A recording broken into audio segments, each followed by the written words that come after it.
idudugtong sa huling mensahe na aking pong siniris ay napakahalaga po kasi dito na ang stewardship. Ang pagiging steward ay isa po sa napakahalaga na sinasabi po ng salita ng Diyos. Nawa po itong lahat ng ito ay maunawaan po natin ayon sa biblical na pamamaraan patungkol sa steward or katiwala. Sige, sabihin mo nga sa tabi, katiwala ka ng Diyos. Katiwala, hindi katiwaldas. Dahil lahat ay katiwala ng Panginoon. Ano po ba sinasabi ng salita ng Diyos about sa stewardship? Ano po ba sinasabi ng salita ng Diyos patungkol dito sa pagiging tagapamahala niya? Sabi po, stewardship is not about money. Though it includes money, it's more than money. Just give me money.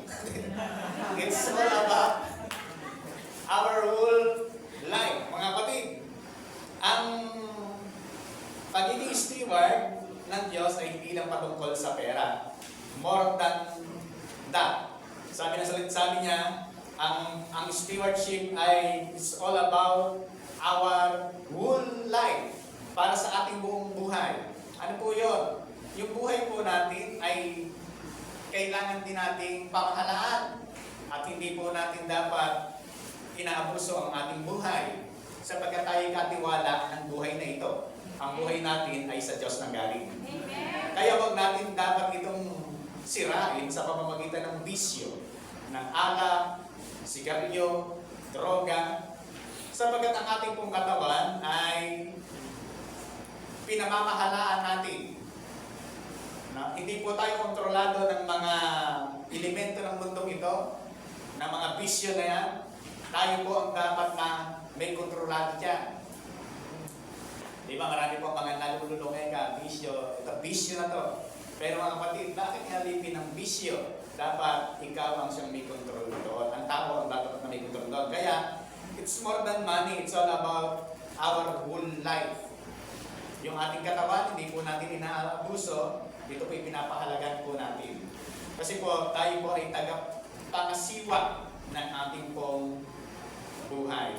Hindi lang po yung ating katawan ang pangingisiwa natin. Lahat ng mayroon tayong resources na galing sa Diyos, pinangangasiwaan po natin ng may kahusayan. Ang ating mga finances, paano po natin pinapamahalaan ng may kahusayan ng ating finances. Ang lahat ng mga pinagkakatiwala sa atin ng Diyos, paano po natin pinangangasiwaan ng may kahusayan. Yung iyong pamilya, paano pinangangasiwaan ng may kahusayan. Ano mang bagay na mayroon ka, paano mo pinamamahalaan ng may kahusayan. Ito po, it's all about stewardship. Ang church, halimbawa, itong church na ito, paano natin pinamamahalaan ng may kahusayan? Kailangan pinagbubuti na ayos po natin ang dapat na ayusin. Ganyan po ang sinasabi ng Bible about stewardship. Tingnan niyo po. Kasi po, bakit po ang stewardship is not about money. Although includes, bagamat kasama ang pera dito, pero ito ay more than money. Sabi kasi ng salita ng Diyos sa Luke 12:15, then he said to them, "Watch out, be on your guard against all kind of greed. A man's life does not consist in the abundance of his possession." Ang buhay ng tao ay hindi dahil sa laki ng kanyang kayamanan. It's not all about money. You cannot serve God and money, but you can serve God with money. You cannot serve God and money, but you can serve God with money. Amen? Amen. Hindi tayo makapaglilingkod ng sabay, sabi ng Bible, sa Diyos at sa kayamanan. Pero, pwede naman tayong maglingkod sa Diyos ng mayroong yaman or pera. Kasi po, ang sabi po ng salita ng Diyos ay sa Matthew 6:24, no one can serve two masters. Either you will hate the one and love the other, or you will be devoted to the one and despise the other. You cannot serve both God and money.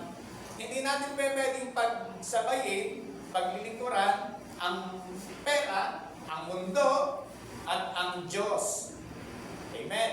Kasi po mga kapatid, kaya napakahalaga po nito, marami pong mga tao na hindi alam kung paano yung tamang pamamahala. Inuuna ang mundo, pinuhuli ang Diyos. And sabi po ng salita ng Diyos, kung nasa ng ating puso, nandoon ang ating, kung saan nandoon yung yaman, nandoon yung ating puso. Kung nasa yung kayamanan natin, nandoon yung ating puso. Kung ang kayamanan natin ay sa mundo, nasa ng puso natin. Kung ang kayamanan natin ay nasa Diyos, nasa ng puso natin. Kaya napakahalaga kung nasaan ang posisyon ng ating puso. Kaya ang sabi ng salita ng Diyos, no one can serve two master. Even ka uupuotan mo yung isa or mamahalin mo yung isa. Sabi po ng King James Version ay ganito, no one can serve two masters, for either he will hate the one and love the other, or else he will be loyal to the one and despise the other. You cannot serve God and mammon. Yung mammon. Hindi po yan. Mammon ay Greek word po yan ng Diyos-Diyosan. Ang ibig sabihin po ng yaman sa Greek ay mammon. Ibig sabihin Diyos-Diyosan po yan. Hindi tayo makapaglilingkod ng sabay sa totoong Diyos at sa Diyos-Diyosan. Kasi ang bagay, anumang bagay na mas mahalaga sa iyo kaysa sa Diyos ay isang uri ng Diyos-Diyosan. Yan po ang tinatawag na mammon sa Greek. Kaya po, napakahalaga na ano po ba saan po ba nakalagay yung ating puso? Sa Diyos-Diyosan ng sanlibutan o sa totoong Diyos? Pinapaliwanag po natin ito para makita po natin kung ano po yung dapat natin talagang i-steward. Being steward. Yan na ba? Money is a good servant, but a bad master. Masarap po ba yung meron kang pera? Amen. Pero, kapag ang pera ang siyang kumukontrol sa'yo, hindi na maganda. Marami po ay nakukontrol na ng pera. Yung kanyang panahon, puro paghahanap ng pera. Kasi nga po mga kapatid, ang sabi ng iba ay yan daw ang pinaka-kilalang kailangan. 6 na bagay yan. Ating, tato, parata, salapi, pera, money. Yung 6 na bagay na yan ang hinahanap ng tao. Money is a good servant but a bad master. Kaya pagka tayo po hindi natin na-control ng tama na pamahalaan, at tayo pinamahalaan nito, ano sabi ng salita ng Diyos? Ito, Timothy 10:16. For the love of money is the root of all kinds of evil. Dahil tayo po ay nakontrol ng pera, ibig sabihin, you love money. Ang sabi ng salita ng Diyos, kung mahal natin ang ating pera, yan ang ugat ng uri ng kasamaan. Hindi ang pera ang ugat ng lahat ng kasamaan, kundi ang pag-ibig. Pagka inibig mo ang pera, nang higit sa lahat, yan ang uri ng ugat ng kasamaan. Maraming nagpapatayan dahil sa pera. May nag-onsihan dahil sa pera. Maraming mga relasyong nasira dahil sa pera. Maraming mga magkakapatid na nag-away-away dahil sa pera. Dapat papahalagahan natin ng maayos kung ano yung dapat na gawin ayon sa biblical principle. Kaya for the love of money is the root of all kinds of evil. Tuloy natin, sabi niya, watch out! Be on your guard against all kinds of greed. Kung natandaan nyo, nire-remind lang po natin yung nakaraan, maging mabanguntay tayo sa lahat ng uri ng kasakiman. Sabi ng salita ng Diyos. Baka hindi natin alam ay puro nakatingin na tayo sa mundong ito, ang mundong ito ay aalis, lilipas, mawawala. Naalala ko yung sinabi ni Brother Eddie, sabi ng isang sabi ng kanyang administrator. Hindi siya, paano po, kasi tinuro niya yung rapture Bishop, paano pag nag-rapture? At iiwanan natin lahat ng facilities natin ang dami namin ang mga facilities. Sabi ni Bishop Eddie, halika. Kumuha ka ng papel. Gagawa ako ng kasulatan. Pag nag-rapture, iiwan ko sa iyo lahat ito at ikaw na mamamahala nito. Gusto mo? Ay, hindi po ikaw. Gusto ko sumama sa rapture. Mga kapatid, ano ibig sabihin? Marami, hindi na nakapagbabantay, hindi na babantay ang sarili, puro material na bagay. Puro sa sanlibutan ang tingin. Mga kapatid, lahat ay mawawala, lahat ay lilipas, lahat ay sabi sa salita ng Diyos, heaven and earth shall pass away, lahat. Ngunit tayong lahat na nasa Panginoon, ang salita ng Diyos, mananatili magpakailanman. Amen. Kaya, kung merong mananatili pala, dapat doon tayo sa mananatili. Hindi ko sinasabing masama magkaroon ng mga ari-arian dito sa mundong ito. Pero kapag kakinontrol tayo niyan, hindi mo na maiwan. Kasi po ang pagpapala, hindi lahat ng magagandang nangyayari sa ating buhay ay sasabihin natin pagpapala sa atin. Kasi mayroong mga magandang nangyari. Halimbawa, na-promote ka. Nung na-promote ka, lalong nawalan ka ng panahon para sa Diyos. Pagpapala mo ba yun or sumpa? Kaya hindi lahat ng akala mo ay pagpapala ay totoong pagpapala nga. Baka naman inaagaw lang ng demonyo ang iyong atensyon, ng mundong ito ang iyong atensyon, para ikaw ay mawala sa Diyos at sa iba ka ma-focus. Kaya kailangan focus sa Diyos. Kaya sabi ko sa salita ng Diyos, watch out, be on your guard against all kind of greed. Okay? Tingnan nyo. And some people, craving money, have wandered from the true faith and pierced themselves with many sorrow. Maraming nasadlak sa dusa. Kahanap ng mga bagay na hindi naman mahalaga. Bakit po sinabi mo hindi mahalaga? Dahil merong mas mahalaga. Amen po ba? Nakuha po ba natin? Ano po yung mas mahalaga? Yun yung mga bagay na para sa Diyos. Kaya sabi ng Hebreo, do not love money. Tingnan po mga kapatid, isang paalala ng salita ng Diyos, do not love money. Hindi natin iniibig ang mga bagay sa mundong ito, kundi ang iniibig natin ay ang Diyos. Amen. Tuloy po natin, sabi po niya, for where your treasure is, there your heart will be also. Kasi kung nasa ng ating kayamanan, nandun ang ating puso. Dito po tayo sa ating pag-aaralan. What is stewardship? What is steward? Ano po ba ang tagapamahala? Ano po ang stewardship? Tagapangasiwa. Ang stewardship or pamamahala ay galing sa Greek na ang ibig sabihin ay epitropos. Ang ibig sabihin ng epitropos ay manager. Oikonomos, ang ibig sabihin, manager of the house. Epitropos, oikonomos. Makikita po ba natin sa Bible yan? Sa Matthew 20 verse 8, nakita po natin. So when evening had come, the owner of the vineyard said to his steward. Ano po ang Greek word ng steward? Epistropos. Called the laborer given their wages beginning with the last to the first. Pinamahalaan sila. At sweldohan sila ng Diyos. Yan. Tinawag ang mga tagapamahala. Epistropos. Biblical po. Tingnan niyo.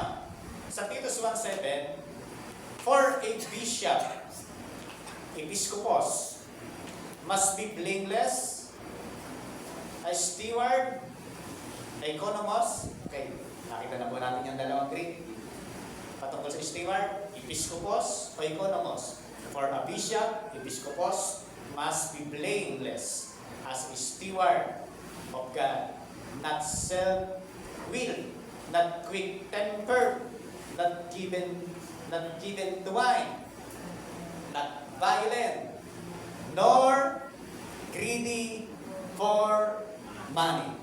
Sino po ang sinasabihan?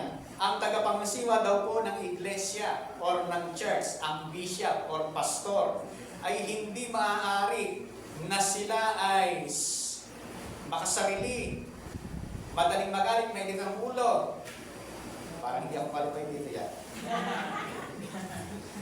Hindi umiinom ng alak, hindi violente, and not greed for money. Yan ang dapat na tagapangasiwa.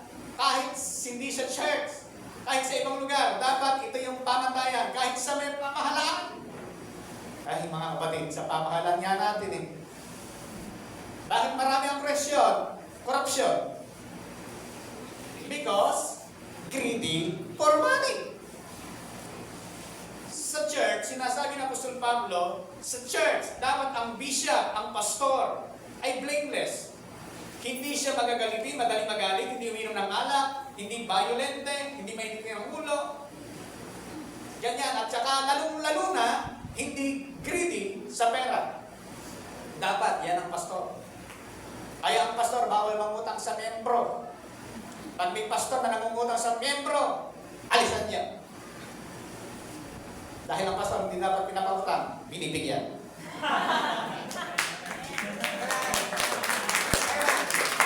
Huwag ng Panginoon kasi mahal na mahal ako ng taga-gugulong malaki. Hallelujah! Alam niyo, natutuwa ang puso ko kasi ginagawa ito. Talagang grabe yung mga pagpasurvey. May nagsasabi na sa akin din, hindi ka lang patangalanan. Basta pag nandiyan ka na kayo, sabi na namin kayo sa ulam. Kami nabahala sa ulam niya. Nakakatuwa talaga yan. Talagang tuwa-tuwa mo. Hallelujah! Kaya lang po mga kapatid ay si Grace magtuturo sa daycare ulit. Kaya ang pagpunta na lang natin siguro ito baka Biyernes o Sabado. Kaya hindi na matutuloy na tiyapan ito yan. Pero kayo pa man, patatapos po natin yan para kung nandito po kami ay diyan kami matutulog at gagawin po natin coffee shop kapiyak para ito sa children na po natin. Palakpakan natin ng Panginoon! Palakpakan ka lang po na tayo ng coffee. Kaya po yan mga kapatid, dapat ang tagapamahala ng simbahan, ng church, lalong-lalo na, ay hindi greedy sa pera. Kaya ang pondo ng pera ng church, hindi dapat inuutang ng pastor. Hindi dapat inuutang ng bishop o inuutang ng lalong-lalo na ng miyembro. Kasi kung may unang utang, dapat pastor. Pero mga kapatid, hindi pinagbabawalan po natin yan, hindi dapat inuutang ang pondo ng church sapagkat ito ay para lang sa kapurihan ng Diyos, sa paggawain para sa Panginoon at para sa pagpunlan ng marihan ng Diyos. Kaya po mga kapatid, ang si Pablo ay nagsasabi kay Titos na ang dapat ang tanang isiwa sa church, hindi greedy sa pera. Hindi sakit sa pera, hindi palautang. Alam niyo ba bakit yung sinasabi ito? May mga pastor kasing gano'n eh. Nangungutang sa miyembro. May utangan na po ako dito. 7 taon na ako dito. Walang nagpautang, may nagpahiram meron. Pero hindi ko pa sinabi sa kanya. Mahihirap ako sa kanya. Siya pa ang nagboluntaryo nung kakasal mo yata kami noon. Siya pa nagboluntaryo, purihin ng Panginoon. At patuloy siyang iglesia ng Diyos. Basta kailangan niya ng pera, meron ako dito. Siya pa nagboluntaryo. Hallelujah. Ibig sabihin po mga kapatid, kaya ako sinasabi, may mga bishop, mga pastor na corrupt din. Hindi lahat ay tapat sa pangangasiwa ng church, mga kapatid. Bakit ko sinasabi sa inyo? Para siraan ko ba? Alam, hindi niya makilala kung sino yung binabanggit ko. Meron niyang mga bishop pa, naninigaran niyo. Nakita ko. Sa harapan ng church pa mismo. At ito, ipakako nito ang iglesia. Sa likodan naninigil, ito naman ako sa church.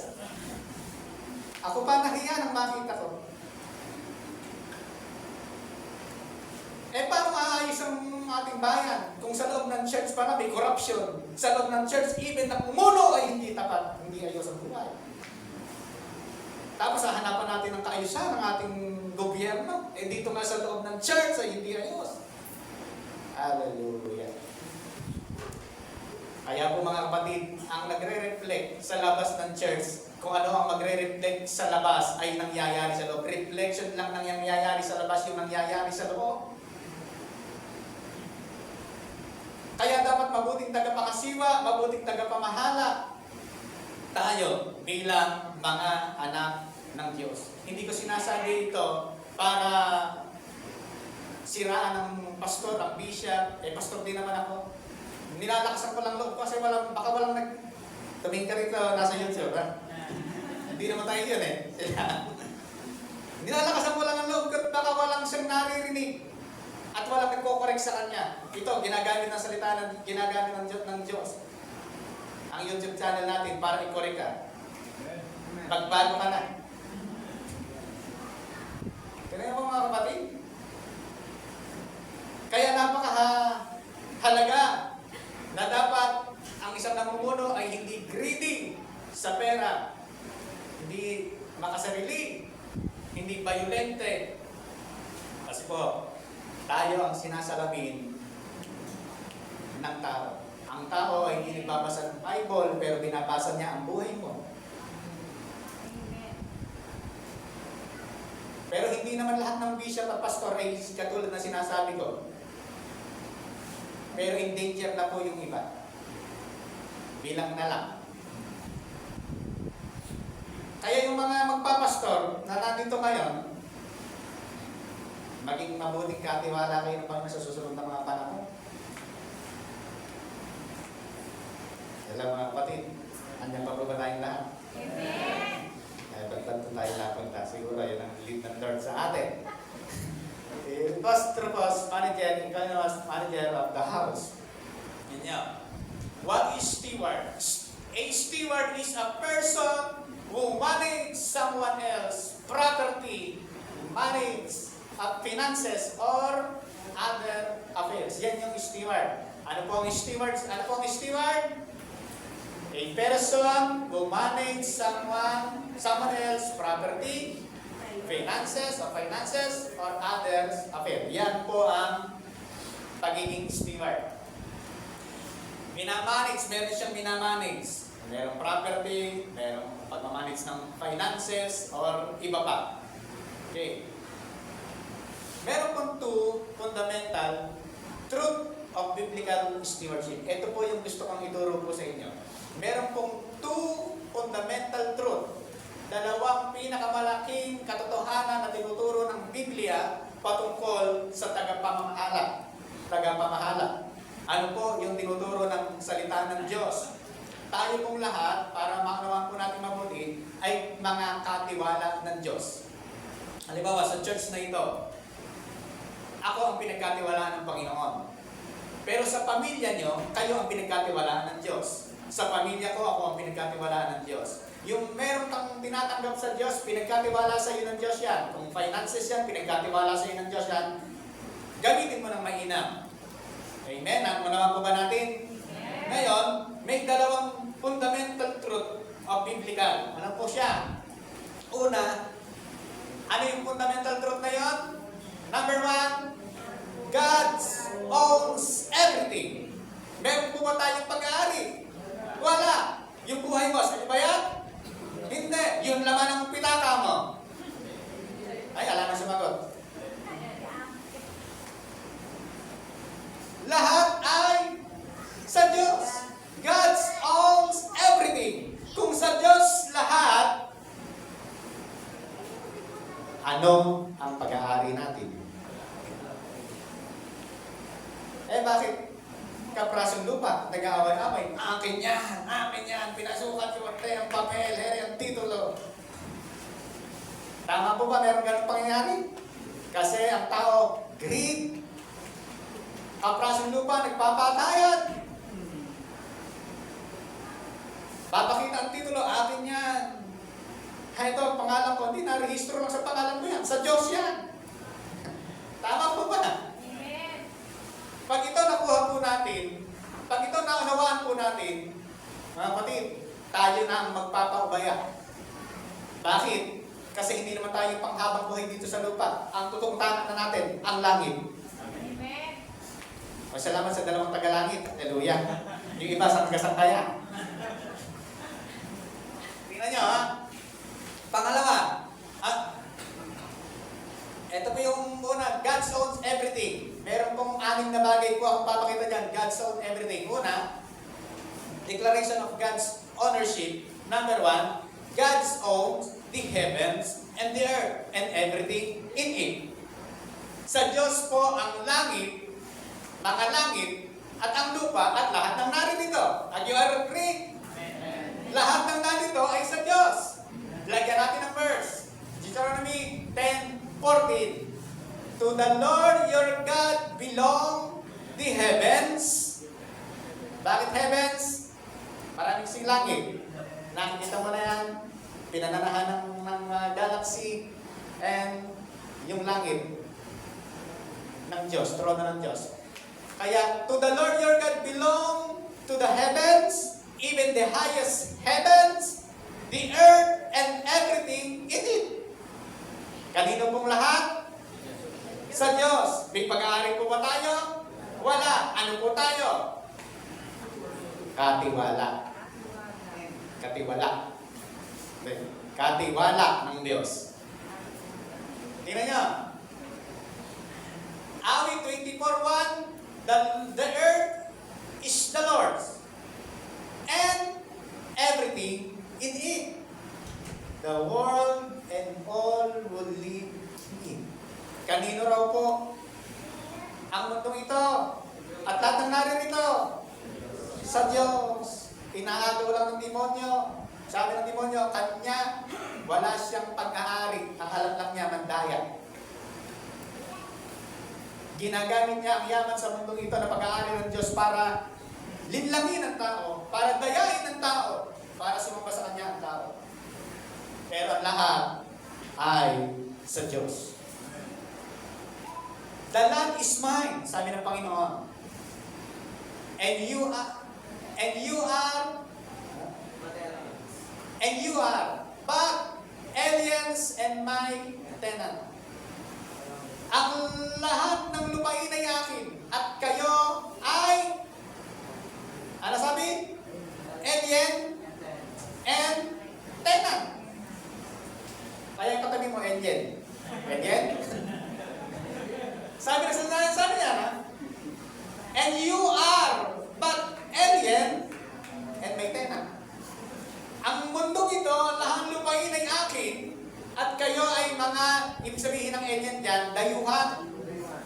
At kayo ay mga dayuhan lang sa mundong ito. At, tingnan, umuupa. Malinaw po mga kapatid?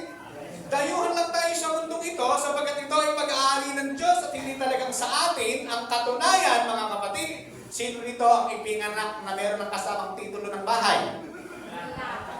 Lumabas, kasama yung titulo ng bahay. Lumabas, kasama yung sasakyan. Susi ng kotse. Susi ng bahay. Wala po.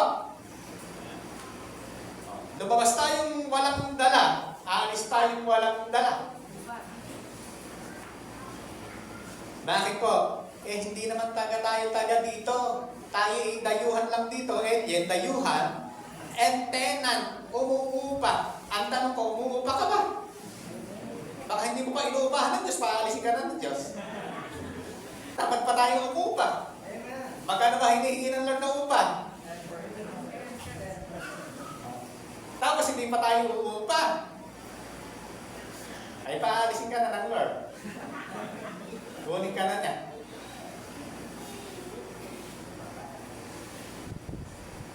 Tingnan niyo po lahat ay sa Diyos. Dayuhan lang tayo dito, pero sinusupply ng Diyos lahat ng pangangailangan natin, yung hinanga natin, yung buhay buhay natin, kinakain natin, lakas natin, lahat ng sinusuot natin ay galing sa Diyos kasi nga yun ay biyaya ng Diyos sa atin. At dahil binayayaan tayo ng Diyos, umuupa tayo sa Diyos. At kapag ka tayo umuupa sa Diyos, natural po bang ibigay yung upa? Natural. Ano yung hindi natin natural ibigay? Yung operate. Hindi mo natural ibigay yun. Binibigay mo sa Diyos dahil pagkilala mo. Ito yung upa ko. Pero na bless ako sa iyo. Napakabuti mo talaga. Ito naman ang operate ko. Hallelujah.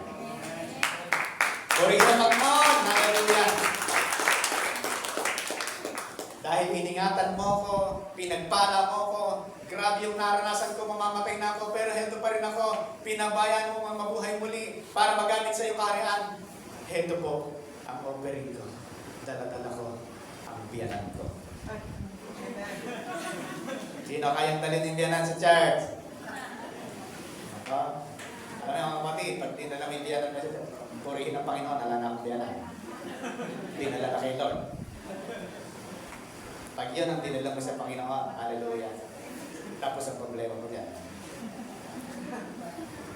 Natatawa si Bram. May pinagdadaanan. Okay, tuloy natin. Pangalawa, declaration of God's ownership. Pangalawa, God's owns. Basa, kayo naman po bumasa. Pwede lang ako bumabasa. Basa! God owns all the resources and money in the world. Sa Diyos ang lahat ng resources at pera sa buong mundo. Are you agree? Amen. Sa Diyos lahat. Kanina ayaw mo mag- yung wala lang ng pera mo, sa Diyos yan. Yung po bang hindi sa'yo, hindi mahirap bigay o hindi? Ay, wala talagang pag-usap dito. Tignan niyo ba, God's own all the resources and money in the world. Patutunayan po natin sa salita ng Diyos yan. Kapag walang verse, huwag kayong maniwala. Bigyan natin ng verse. Psalms 50, 10, 11. For every animal of the forest is mine. Lahat ng mga hayupan, mga bakan, lahat ng alaga. Livestock na yan. And the cattle on 1,000 hills. Kaya, I know every bird in the mountains and the creatures of the field are mine. Sa Diyos po bang lahat? Ang lahat ng resources? Tingnan yung money, the silver is mine, and the gold is mine. Kanino po ang silver and gold? Sa Diyos. Declares the Lord Almighty. Resources and money ay sa Diyos. Sa Diyos po palang lahat. Ano daw po tayo? Stewardship. Mga katiwaldas. Katiwala ng Diyos. Kaya wag mong waldasin ang hindi sa iyo. Sabi siyang dali, wag mong waldasin hindi sa iyo. Ibigay mo sa Diyos. Amen. Amen pa mga kapatid. Kaya sabi ng Panginoon, lahat sa Kanya, silver is mine. And the gold is mine. Kaya dyan po nag-originate ang mine nyo na. Mine nyo na. Dyan nag-originate yan. Mine na. Kasi pag minay mo, sa'yo na. Kaya sabi ni Lord, the silver is mine. The gold is mine. Sa Diyos lahat, wala po tayong pag-aari. Amen. Amen. Hallelujah. Pangatlo, basa. God owns all human life by reason of creation. Sa Diyos po pala ang ating buhay. Ang buhay natin na tinataglay ay ang Diyos ang may-ari. Kaya kung ayaw pa ng Diyos na mamatay ka, hindi ka pa mamamatay. Kasi ang Diyos ang may-ari, huwag ka lang magpapakamatay. Hayaan mo yung itinalagang hangganan sa iyo ng Diyos kung hanggang kailan ka. Kasi ang Diyos ang may-ari. Kahit sabihin ng doktor, 3 buwan ka na lang, mamamatay ka na, mga kapatid. Sinabi lang ng doktor yon, pero iba ang sinasabi ng Diyos. Kasi po mga kapatid, ang may-ari ng ating buhay ay ang Diyos. By reason of creation. Tignan niyo ba? For in Him we live and move and have our being. Dahil sa Kanya, tayong lahat ay nabubuhay. Dahil sa Diyos, tayong lahat ay nabubuhay. Kaya kung sinasabi ng doktor, wala ka ng pag-asa, mamamatay ka na, mga kapatid. Wag mong paniwalaan yung sinasabi ng doktor, paniwalaan mo yung sinasabi ng Diyos. Kasi ang sinabi ng Diyos, yun ang totoo. Hindi ko sinasabi na ang mga doktor ay hindi totoo, mga kapatid. Ang ibig kong sabihin, ang Diyos ang may-ari, at siya ang mag-supply kung gusto niya. Amen po ba? Ang Diyos ang magtutugtog kung gusto niya ng tugtungan. Kasi siya ang may hawak ng buhay. Marami kang makapunta ng ospital, nilagyan ng mga aparato, lahat ng pagpapadugtong ng buhay, inilagay. Kunwari, humihinga-hinga lang, pero ala naman, patay na rin eh. Pero sa Diyos, hallelujah, wala kang ilalagay ng aparato, buhay, kasi ang Diyos, makapangyarihan. Amen! Palapakin po natin ang Diyos na buhay. Sabi ko, man's days are determined. You have decreed the number of his man and have set limit cannot exceed. Ang Diyos ang siyang nagtalaga kailaan ang buhay ng tao. Sabi niyo, ang Diyos ang siyang may hangganan kung kailan ang buhay ng tao, kung hanggang saan ang buhay ng tao. Ang Diyos ang may hangganan. Una, ano yung unang dahilan? Huwag ka lang papakamatay. Pangalawa, huwag mong kalimutan huminga. Pag kinalimutan mo huminga, kasalanan mo na yan. Okay? Kaya sabi ni Job, ang Diyos ang nagbigay ng haba ng iyong buhay, mga buwan ng iyong buhay. Okay? For to live in Christ and to die is gain. Kapag ka ang buhay natin ay huminto na, purihin pa rin ang Diyos, sapagkat kahit tayo ay namatay na, tayong lahat ay pakinabang dahil kay Kristo. Amen. Amen. Kahit na yung buhay natin ay mamatay na, huminto na, yun ang po ba katapusan ng pag-asa? Hindi po, mga kapatid. Sabi ni Paul, for me to live in Christ and to die is gain. Ang mabuhay kay Kristo, pag namatay, pakinabang. Mga kapatid, tayong mga anak kay Kristo, pag namatay tayo, pakinabang tayo. Bakit? Kasama na natin ang Diyos at ang mga anghel na nagpupurit lang ng banal sa Kanya. Pero hindi naman tayo nagmamadali. Nagmamadali po ba iba?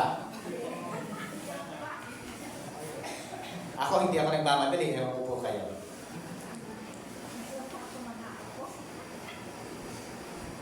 Pang-apat, God owns personal life by reason of redemption. God owns personal life by reason of redemption. Ang Diyos ang may-ari ng iyong buhay. Okay naman. Do you not know that your bodies are temples of the Holy Spirit, who is in you, whom you have received from God? You are not your own. You are not your own. Sabi mo nga sa iyong tabi, you are not your own. Hindi mo pag-aari yung sarili mo na yan. Hindi natin pag-aari yung ating buhay. You were bought at a price. Pinili tayo sa isang malaking halaga. Therefore, honor God with your bodies. Ang katawan po natin ay hindi din atin mismo. Yung katawan natin, hindi atin. Yung buhay natin, hindi atin. Yung katawan natin ay hindi rin atin. Ito ay binili ng Diyos ng kanyang sariling dugo. Kaya sabi ng Panginoon, you are not your own. You were bought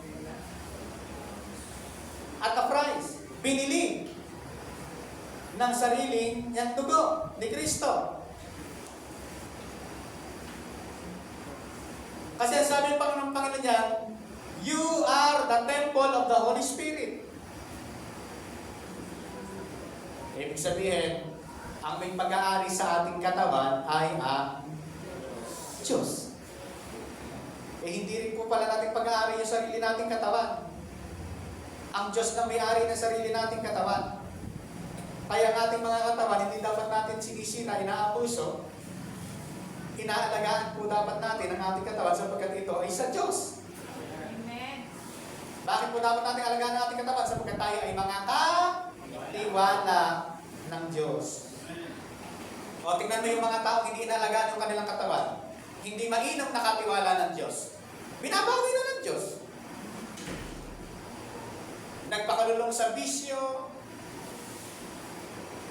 alak, sigarilyo, nagkaroon ng cancer sa atay dahil sa alak, nagkaroon ng cancer sa baga dahil sa alak, inabuso ang katawan.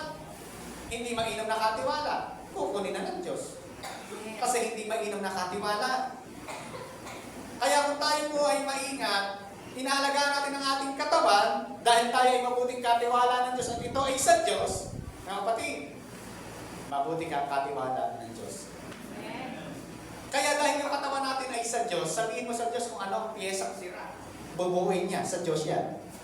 Amen. Amen po ba? Ang Diyos po natin ay nagpapagaling. He is Jehovah Rapha, the Lord who heals. Ay, walang nag-amen. Hallelujah. Ang Diyos po natin ay nagpapagaling. Kaya kung ano man ang nararamdaman mong mga sumasakit-sakit dyan, palayasin mo, sabihin mo sa Diyos, mag-pray mo sa Diyos, i-repair ng Diyos, bibigyan ng bago ng Panginoon. Bakit? Siya ang may-ari. Katiwala ka lang. Ngayon, kung katiwala ka lang, sabihin mo kung ano yung sira at sabihin mo sa may-ari, papalitan ng may-ari. Amen! Hallelujah! Katiwala lang po pala tayo. Pati yung katawan natin, katiwala lang pala tayo. Sabihin natin sa may-ari kung ano ang sira para palitan yan, tayo gumana ng mabuti. Amen po ba? At magbigay ng kabalatian sa kanyang pangalan. Hallelujah! Kasi tayong lahat ay binili na ng dugo ni Kristo. Ano po ang pampalit ng pyesa? By His stripe, we are healed. Dahil sa lagay ni Kristo, tayo ay magaling na. Hallelujah. Alam niyo po mga kapatid, magrema lang sa atin po yung salita ng Diyos na yan. Paniwalaan lang po natin. Ang problema po kasi, kapag meron tayong nararamdaman, yung believing natin bumababa. Pero sa kabila ng iyong nararamdaman, kinukumpes mo, ako'y magaling na, ako'y malakas, ako'y pinagpala, pinalusog, pinasigla, at mabubuhay ng mahaba! Yan ang mangyayari sa iyo.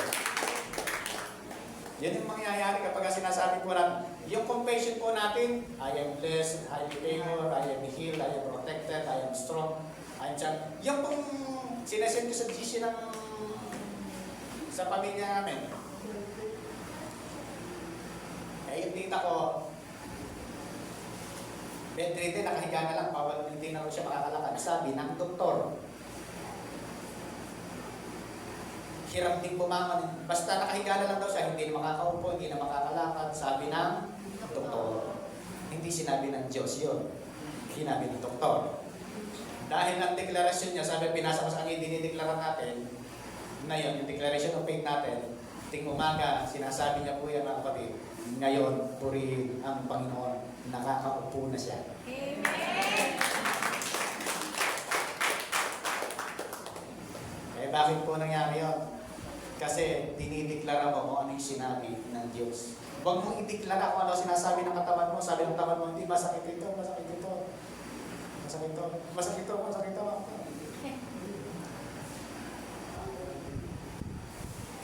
Eh, yun ang dinideklara mo, sumasakit niya. Sabi ng sumasakit. Nararamdaman niya ako. Lagi niya akong binabangkit. Mahal niya ako. Dito na lang ako.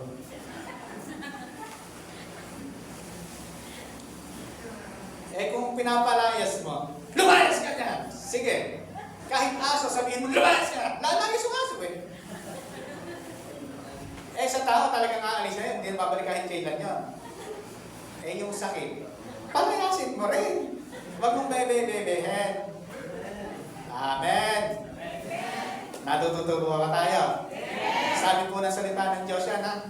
Hindi ko ako kami sabi yan, nire-relay ko lang po sa inyo sinasabi ng salita ng Diyos. Kasi tayo ay mga katiwala ng Diyos. Kaya kailangan ayusin natin yung mga buhay natin sa mga pinagkatiwala sa atin ng Diyos. Pag hindi tayo naging mabuting katiwala, kukunin ng Diyos yan. Kasi hindi naging mabuting katiwala. Tuloy po natin. Panlima, basa.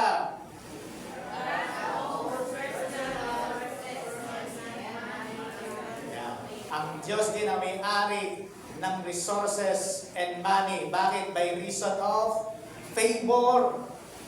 Dahil ang Diyos, ang personal na may-ari ng lahat na yan, ang dahilan ay bigyan tayo ng pabor. Kaya ang declaration natin, we are blessed and highly favored by God. Tingnan po natin. Di ba? Meron pong contrast na ipapakita po ako sa inyo. Sa Old Testament, by law, and sa New Testament, by grace. Contrast po ito. Ang sabi ng Mosaic law, ng covenant na ito, ayon kay Moses, ay ito.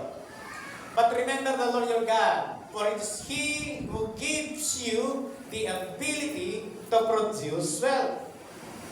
And so, confirm His covenant. Ano yung covenant? Mosaic law. Ang sabi po diyan, ang Diyos ang magbibigay sa iyo ng abilidad para mag-produce ng, ibig sabihin, ikaw ang magpo-produce mismo para meron kang yaman. Magpo-produce ka mismo para meron kang yaman. Kaya ang sasabihin natin, dahil ako'y matalino, ako'y magaling, ako'y mahusay, kaya ako ay narito ngayon sa magandang buhay. Dahil dyan. Ito yung contrast. Corinto 8:9. For you know the grace of our Lord Jesus Christ, that though He was rich, yet for your sake, He became poor, so that you, through His poverty, might become rich. Yung isa, kailangan mong gumawa dahil may binigay sa iyo ang Diyos na ability. Pero dito, ang nagtutulak para ikaw ay managanap ang buhay, the grace of our Lord Jesus Christ, tayong lahat ay, dahil sa mayaman, naging mahirap, para tayo ay yumaman. Bakit para daw tayo yumaman? Bakit tayo yumaman? Sa kanyang pagiging mahirap, tayo ay naging mayaman. Bakit po? Because of the grace of our Lord Jesus. Yung ngayon ay grace ni Lord. Kaya tayo ay merong lakas, may buhay, may talino, kakayahan. Lahat ng iyon ay biyaya galing sa Diyos. Kaya kung inaangkin mo na lahat ng iyon ay biyaya ng Diyos, walang sino man ang pwedeng magmalaki sa harapan ng Diyos. Lahat ng parangal, papuri ay para lamang sa Diyos. Amen. Sapagkat mga kapatid, ang yaman na mayroon tayo na tinatanggap ay hindi dahil sa atin, kundi dahil sa grace ng Panginoong Hesukristo sa atin. Bakit ano yung grace na yon? Mayaman siya, tapos dahil sa ating kapakanan, naging mahirap siya. Biyaya ng Diyos po yan para sa atin.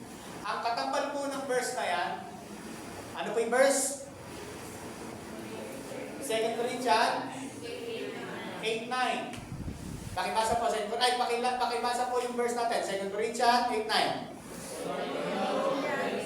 Di po yan. Yung verse po natin, yung book, pakibasa po yung book.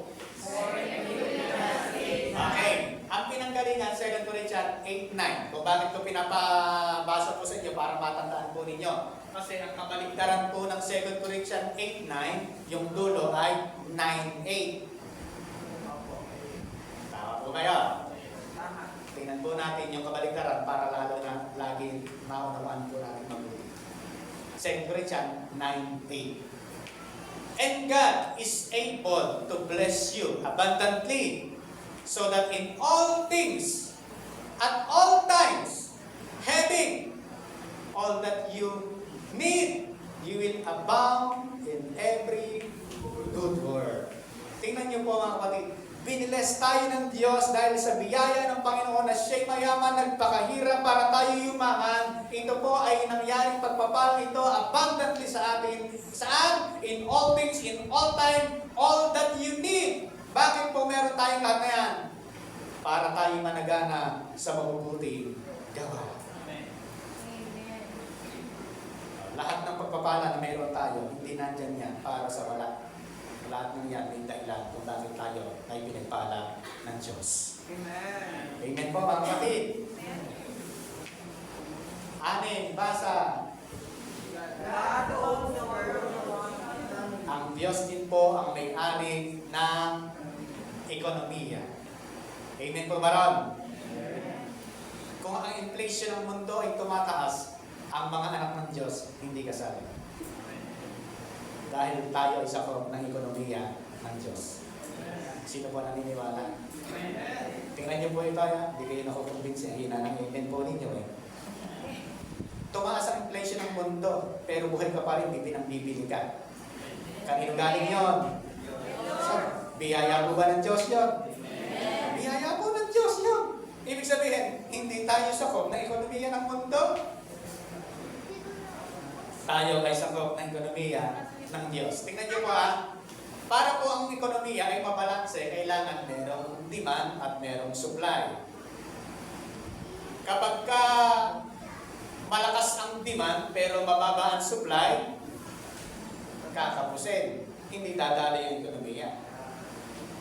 Malakas nga ang supply, mamay na naman ang demand, mabubulok ang kulay. Alaring pag dapat umiikot ang ekonomiya, tama po ba? Sa mga anak ng Diyos, sa atin ng mga anak ng Diyos, dahil ang Diyos ang may-ari ng economy, hindi tayo sakop ng ekonomiya ng mundo ito. Tayo ay sakop ng ekonomiya ng Diyos. Bagamat, nandito tayo sa mundo ito. Tingnan po natin The Lord makes poor demand and makes rich supply. Okay, nakuha na po natin yung economy. Supply and demand. He brings law and lift up. Ang Diyos ay naglagay ng mahirap, demand yun. And Diyos ay naglagay ng rich, supply. Sa mundo yan. Pero sa mga anak ng Diyos, walang mahirap. Sa mga anak ng Diyos, walang mahirap. Yung mga naniniwala po, Panginoon, totoo po yun. Yung hindi naniniwala, bahala na po sila. Sa mga anak ng Diyos, walang mahirap. Ano ang meron sa mga anak ng Diyos? Supply. Bakit walang mahirap sa mga anak ng Diyos? Kasi, ang sabi ng Haring David sa salita niya, sa Awit 37:25, mula pagkabata hanggang sa tumanda ay wala akong nabalitang taong tapat, ang Diyos ay nagpabaya. Amen. Sino na pinabayaan ng Diyos? Wala. O yung anak niya naging hampas lupa o nagmalimos ng tinapay. Kasi ang poor namamalimos. Namamalimos. Tayo mga anak ng Diyos, hindi tayo kabilang sa mahirap. Amen. Ayaw. Kasi po ganito yan. Merong mayamang.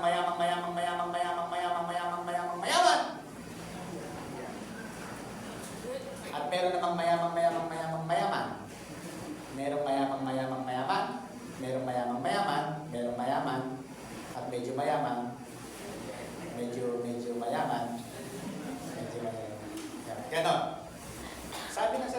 ng Diyos eh. Dahil kay Kristo, tayo ay mayaman. Pinaniniwalaan po ba ninyo yun? Amen. Dahil kay Kristo, tayo ay masagana ang buhay. Dahil kay Kristo, tayo ay homeland. Kaya po mga kapatid, ang unak natin dahil kay Kristo, tayo ay maunhan. Tayo ay mayaman. Pinaniniwalaan natin yung posisyon natin. Amen. Hindi tayo mahirap. Ang mahirap ay yung namamalimos. Kaya sabi ni Haring David, mula pagkabata, ang taong tapat, alam na sa mga tumanda, yung taong tapat hindi pinabayaan at hindi naglimos. Kaya ang tanong ko po sa inyo kanina, may naglimos po ba dito? Kung merong mahirap, wala nang iba,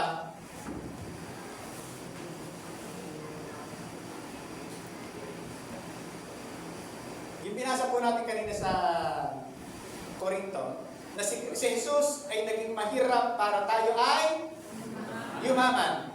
Gaano po ba kahirap yung naging hirap ng Panginoon Jesus? Sige po.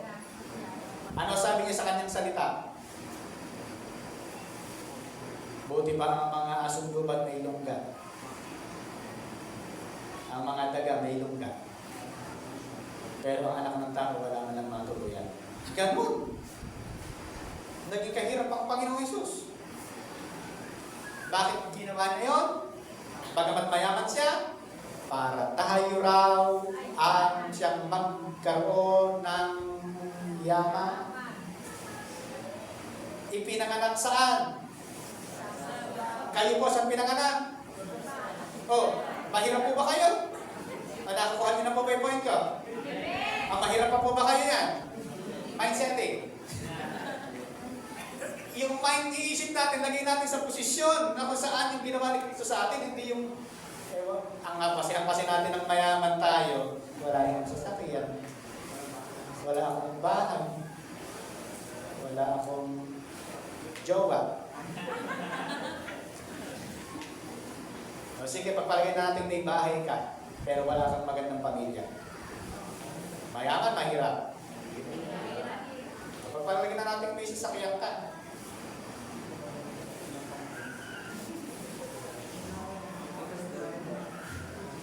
Nasa sasakyan.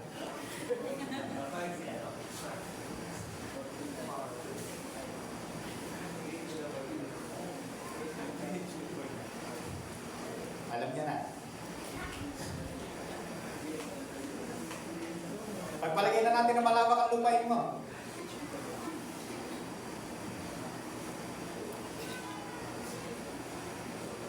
Pero pag namatay ka, isang ano pala. Mga kapatid, ano po yung pinupunto po natin? Tayong lahat sa posisyon ni Kristo, masagana ang buhay. Amen. Hindi tayo pinabayaan ng Diyos. Hindi tayo pinababayaan ng Diyos. Humihinga ka pa hanggang ngayon, ibig sabihin hanggat humihinga ka, ang Diyos kaya isustento ang lahat ng pangangailangan mo. At lagi po natin tatandaan, ang buhay po natin, hindi lang hanggang dito. Ang buhay, totoong buhay po natin. Tandaan niyo po may binasa natin kanina, we are the alien and tenant. Dayuhan lang tayo sa mundo ito at nangungupahan. Ang totoong tahanan natin, walang iba, kundi ang langit na hinanda ng Diyos. Lagi po, ang langit na hinanda ng Diyos, ang sabi niya, ginto ang lalakaran mo pala ginto. O sige, mahirap pa po po niyan, mga kapatid. Mahirap pa po ba? Kasi nga po mga kapatid, nakatingin tayo sa mundo dito eh. Ang sabi sa Diyos, ang totoong yaman natin ay ang Diyos. He raised the poor from the dust and lift the beggar from the ash sheep. Yan yung sinabi natin kanina dito. Poor demand and make rich to supply. Pangalawa, fundamental truth about biblical stewardship. God owns everything.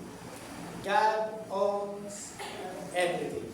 Una, pangalawa, ginawa. Ito pala yung anim na yan. Yung anim po na yan, basa. God's own, the heaven and the earth and everything in it. Pangalawa, God's own. Good.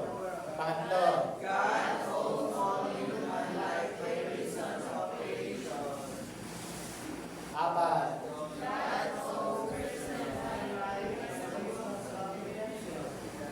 lima, God's own personal resources. And pang-anim, God owns the world's economy. yeah, God's own everything. Pangalawa, we own nothing. Basa. Wala tayong pag-aari. Kung iisipin mong wala kang pag-aari, pala, mayroon mo ba tayong ipag-mamalaki? Ipagyayabang? Wala. Kasi wala tayong pag-aari. Lahat ay pag-aari ng Diyos. Lagyan natin ang verse. For we brought nothing into the world, and we can take nothing out of it. Wala tayo ng ipanganak. Wala din tayo padadala kapag tayo ay matay na. Naalala ko yung kwento, sabi ng yung mag-asawa. Sabi ng asawang lalaki ko, may taning na yung buhay, mamamatay na.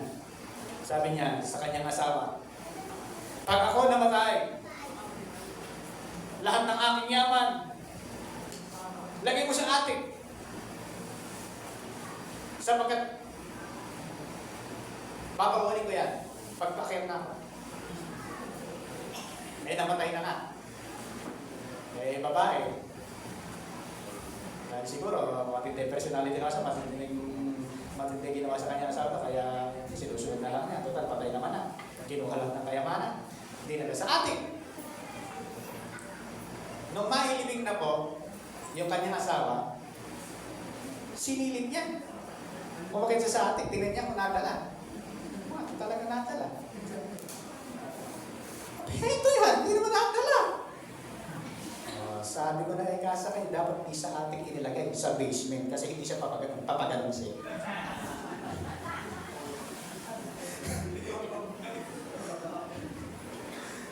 Masyado siguro sakripisyo dinanas ng kanyang asawa, kaya sabi, hindi ka papaganon. Paganon ka. Ano ang ibig sabihin? Pinanganak tayo walang dala, mamamatay tayo, wala rin dala. Amen. Amen. Yan po natin. What is steward? A steward is a person who manages someone else's property, finances, or other affairs. Corinthians 4:12. Moreover, it is required steward that one be found faithful. Ano po ang sabi? Required sa mga stewardship na siya po ay matagpo ang tapat. Faithful. Mga kapatid, dahil tayo ay katiwala ng Diyos, ang nais ng Panginoon, tagpuan tayo tapat. Tingnan niyo ha? Now, a person who is put in charge, sabi ng LNT, as a manager, must be faithful. Ang steward at manager ay isa lang. Kung ikaw ay manager, kailangan ikaw ay tapat, faithful sa Panginoon. Sabi niya, he who is faithful in what is least, little things, what is least is faithful also in much. And he was unjust in what is least, is unjust also in much. Ang mapagkakatiwalaan sa maliit na bagay ay mapagkakatiwalaan sa malaking bagay. Ang hindi mapagkatiwalaan sa maliit na bagay ay hindi rin pagkakatiwalaan sa malaking bagay. Bilang mga katiwala po tayo ng Diyos, kapatid, tandaan po natin, hanggat maliit pa lang yung pinagkakatiwala sa atin ng Diyos, maging tapat na po tayo. Kasi darating yung panahon, ipagsusulit po natin sa Diyos ang lahat ng ating ginawa sa buhay. Yung katapatan ang nire-reward. Mga kapatid, ang nire-reward ng Diyos ay yung ating katapatan. Walang kinalaman po ang stewardship sa salvation natin.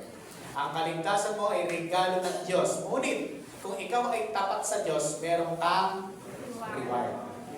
Yun yung pagkakaiba. Pupunta ka ng langit, hindi dahil mabait ka, tapat ka, hindi po. Pupunta ka ng langit dahil kay Kristo na tayo ating tagapagligtas. Pero, yung reward mo ay ayon sa pamumuno mo, sa pagiging katapatan mo bilang stewardship ng Panginoon. Amen? Therefore, if you have not been faithful in the righteous or mammon, your earthly money, we will commit to your trust the true riches. Kung hindi ka mapagkatiwalaan sa kayamanan ng mundong ito, sino ang magkakatiwala sa iyo para sa totoong kayamanan sa langit?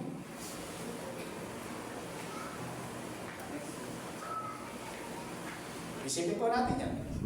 Kung ikaw hindi ka nga mapagkatiwalaan sa kayamanan nito sa mundong ito, yung para sa Diyos nga hindi mo binibigay.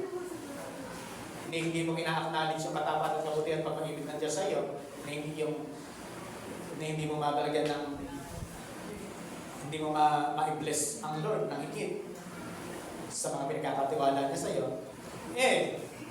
Sino pa ang pwedeng magtiwala sa iyo ng totoong kayamanan? Ikaw na lang po makakasagot niyan. Ano pa? And if you are unworthy about worldly wealth, you will trust you with true riches of heaven. Yan po yan. Okay. Your faithfulness in the use of money will determine your true riches in heaven. Ang katapatan mo sa paggamit ng iyong salapi ang nagdidetermina ng iyong totoong kayamanan sa langit. Amen. Two fundamental truth of biblical stewardship. Basa. Una, God owns everything. Pangalawa, we own nothing. Ang Diyos, ang lahat sa Diyos, ang lahat ng bagay sa mundong ito, maging ating buhay, at tayo ay wala kahit isa. Bakit? Para ma-acknowledge natin sa Diyos lahat ang papuri. At tayo ay nabubuhay dahil lamang sa biyaya ng Diyos sa ating mga buhay. Big idea, sabay-sabay! In Christ, I am faithful steward. Tayo po tayong lahat. Sabihin po natin ito. 1, 2, 3, go! In Christ, I am faithful steward. Isa pa. In Christ, I am faithful steward. Tayo po lahat ay manalangin aming Ama. Maraming pong salamat. Kaming lahat, naunawan po namin na kaming lahat ay mga katiwala mo lamang, tagapamahala, sa lahat ng resources na pinagkakatiwala niyo sa amin. Ina-acknowledge po namin aming Amang Diyos na wala kaming magagawa, wala kaming kakayahan kung wala kayong biyaya sa amin. Wala rin kaming sariling pag-aari sa mundo nito. Lahat ay hiram po namin sa iyo. Kaya dahil dito, aming Ama, tatanawin po namin itong malaking utang na loob sa iyo, sapagkat ganun mo kami kamahal. Gayon ang iyong pag-ibig, gayon na lamang ang iyong pag-ibig sa aming lahat. Maraming salamat po, O Diyos. Maging katiwa-tiwala kami. Yung maliit na pinagkatiwala mo sa amin, Amang Diyos, masumpungan mo kaming tapat. Nang sa gayon, mapagkatiwalaan mo kami sa susunod sa malaki naman. Maraming salamat po, aming Ama. Sapagkat ikaw ay Diyos na may-ari na lahat ng bagay, kaming lahat, na narito yung mga katiwala mo lamang, kami pong lahat ay handa na pamahalaan ng maayos at may katapatan ang lahat ng iyong pinagkakatiwala sa amin. Maraming salamat sa iyong lahat ng bagay at wala kami. Kaya po, Ama, kami naririto dahil sa iyong biyaya lamang sa aming pong mga buhay. Purihin ka, O Diyos, dakilahin ka at sabahin. Sa pangalan ng Panginoon Jesus, and everybody say,